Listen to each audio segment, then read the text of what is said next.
वट सावित्री व्रत पति की मंगल कामना एवं अखंड सौभाग्य प्राप्ति हेतु।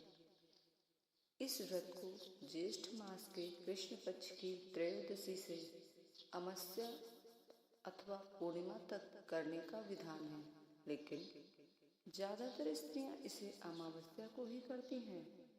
यह स्त्रियों का एक महत्वपूर्ण पर्व है, इसलिए सुहागिन स्त्रियां अखंड सौभाग्यवती बने रहने की कामना से इसे करती हैं।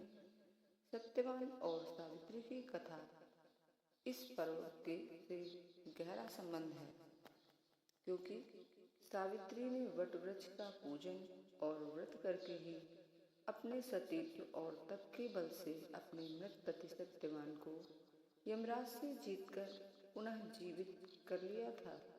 यही कारण है कि इस व्रत का नाम वट सावित्री व्रत पड़ा।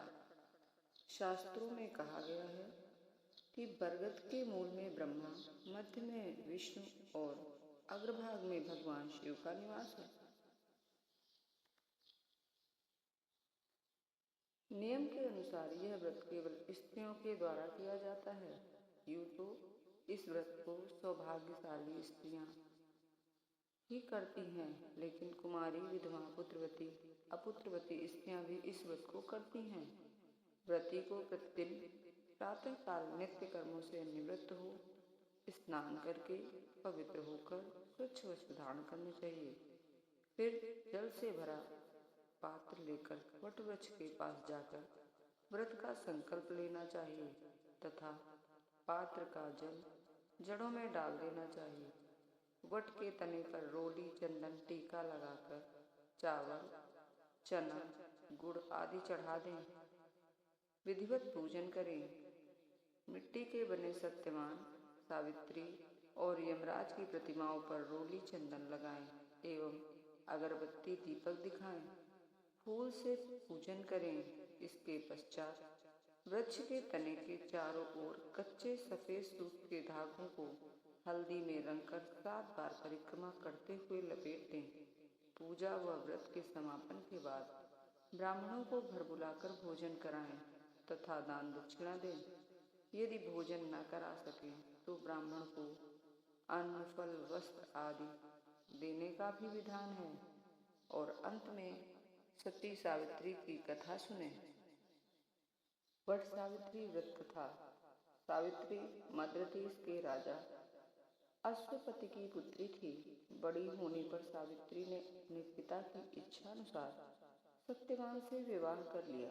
विवाह के पूर्व देवऋषि नारद जी ने सावित्री से कहा था कि उसका पति सत्यवान विवाह के पश्चात सिर्फ 1 वर्ष तक जीवित रहेगा, किंतु सावित्री सत्यवान को पति रूप में स्वीकार कर चुकी थी, इसलिए उन्होंने अपने मन से अंगीकार किए हुए पति का त्याग नहीं किया। सावित्री ने 1 वर्ष तक पतिव्रत धर्म का पालन किया। उसने पूरे मन से नेत्रहीन सास, ससुर और अल्पायु पति की सेवा। 1 वर्ष की समाप्ति के दिन सत्यवान जब प्रतिदिन की तरह जंगल में लकड़ियां लेने गए तो सावित्री भी साथ में गई। वहां एक सर्प ने सत्यवान को डस लिया। वह बेहोश होकर गिर पड़ा। तभी वहां यमराज प्रकट हो गए और सत्यवान के प्राण लेकर जाने लगे। यह देख सावित्री भी उनके साथ चल दी। सावित्री के पतिव्रता धर्म से प्रसन्न होकर यमराज ने उन्हें वरदान मांगने को कहा। सावित्री ने सास ससुर के लिए नेत्र, खोया हुआ राज्य और स्वयं के लिए 100 पुत्रों की माता का वरदान मांगा। अपने वचन में बंधे यमराज को उन्हें यह वरदान देना पड़ा और सत्यवान को फिर से जीवित करना पड़ा। सावित्री की इस पुण्य कथा को सुनने तथा पतिव्रता रहने पर महिलाओं के सभी मनोरथ सिद्ध होते हैं और सभी विपत्तियां दूर होती हैं। धन्यवाद।